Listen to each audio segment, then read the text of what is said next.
Welcome everybody to NBA Jam. Today I will be focusing on presenting a new speedrun category, why I think it will be worth looking into, what style of games it works for, and what to call the new category. I will need your help in the comment section below with the naming part. I have a couple suggestions later on in the video. I want to get some feedback on it, as well as maybe somebody has a better idea for the name. Remember, while you are scrolling down there, to the comment section to leave a like if you enjoyed today's video, subscribe to see future video and content, and if you do not like today's video, let me know by giving me a thumbs down and explaining in the comment section why. Besides changing my voice to sound like Morgan Freeman. So while I was playing NBA Jam in one of my games, I was thinking of different ways I can bring this game to a younger audience who did not grow up playing the original NBA Jam releases. So that way the game can continue to live and they can experience NBA Jam the same way that I did growing up. It got me thinking of speedrunning and the excitement and effort that people put into different runs. But to get 100% speedrun on NBA Jam is repetitive and the game lasts the same amount of time. The 10 minutes split up by 3 minutes? Is it 3 minutes per quarter? No, 2.5. Yeah, so that's the 10 minutes. 2.5 minutes per quarter with the 4 quarters, where the only time increments that would be separating would be the amount of time you spend on the coaching tips that are between quarter 1 and quarter 2, and then the coaching tip that's between quarter 3 and 4, the halftime report as well. The issue I see was just running a 100% speed run.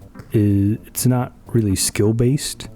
I mean, it is skill-based, but not in the actual gameplay. It's more of a skill in optimizing button pushing and what frames you can input into the arcade to generate a response in the menus, essentially, is where the speedrun comes in. Because the gameplay-wise, as long as you check all the boxes, that part of it's done, but it's mostly the skill aspect of it being button mashing in the menus. To prevent this, I came up with the idea to do a speedrun for all the sounds in the game. Possibly music, but it depends on the game, so it may not actually be a good idea to do music. But you see in NBA Jam, you have a select number of game sounds. The ball bouncing, choosing your team, inputting an Easter egg, character name, and the initials to get an Easter egg character. The music, that is the same in every quarter. The final results, breaking the backboard, which I would show footage of here, but I have not ever done this while I was recording. So instead you get this. And the last sound to get is the halftime report. Most of these are a guarantee to happen every time you play the game, so the speedrun will be all about how fast you can play a 10-minute game and navigate the menu. But wait, there's more. But if you call now... I forgot to mention the announcer in the game. This is what I believe allows the speedrun to be successful for NBA Jam. You see, depending on what happens in the game, the announcer has a choice between a couple callouts. If you're performing a dunk, the announcer could say nothing.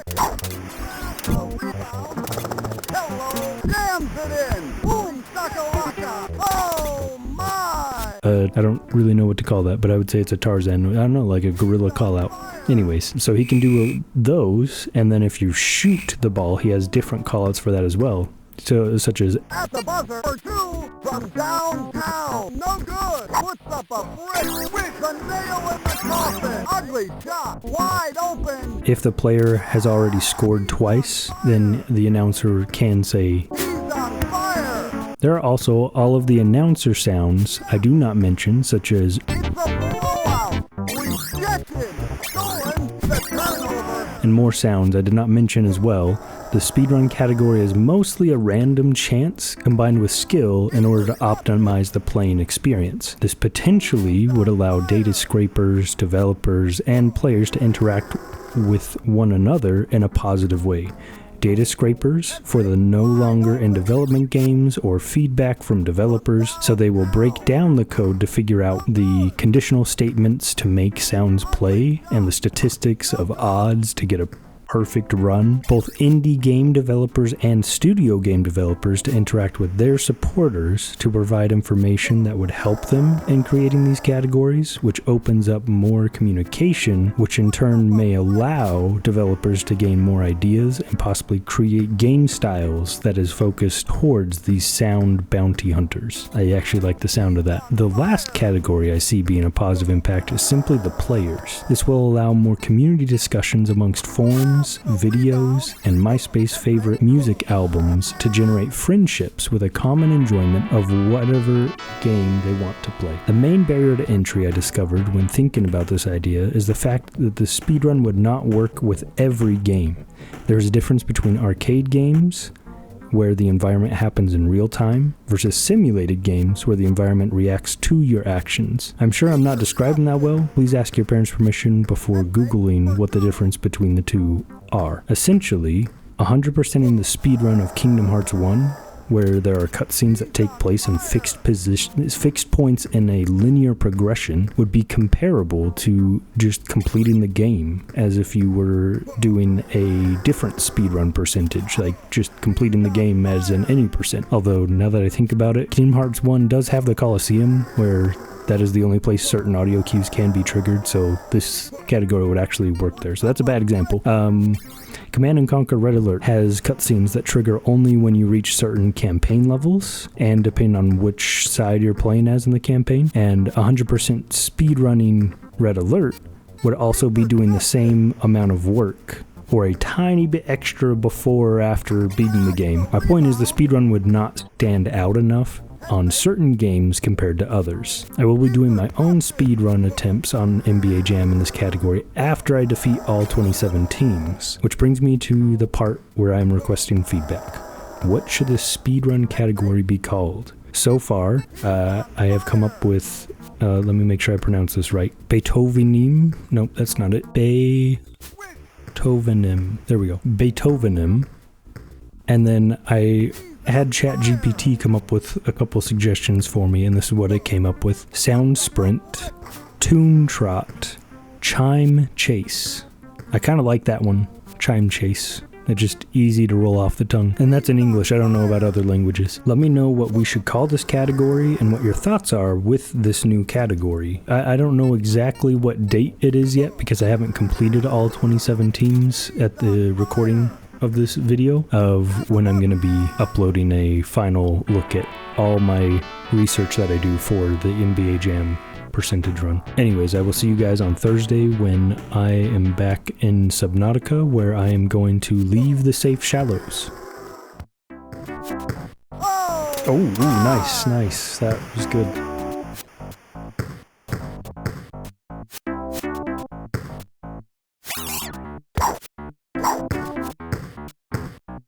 Jams it in!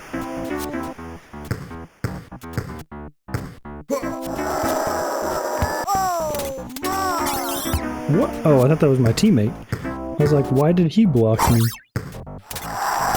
He's on fire!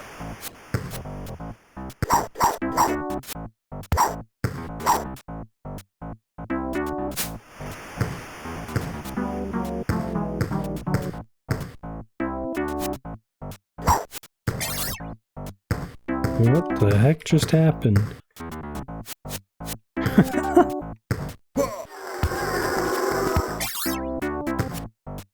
Nice.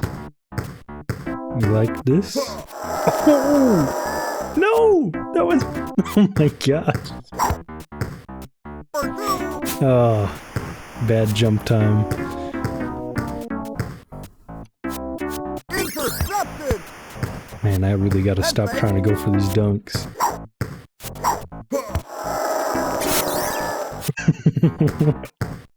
Yeah! He's on fire! Oh well.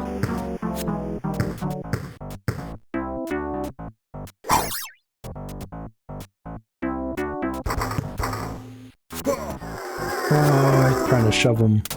Dang it. Ugly shot! He's on fire! I just want to make sure I could make it so that way they don't get a score in the last second. There we go.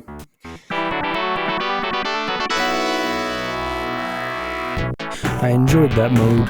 It was kind of fun. I know there's a half-court mode. I don't know if that's the same thing that I just enabled, but we'll find out.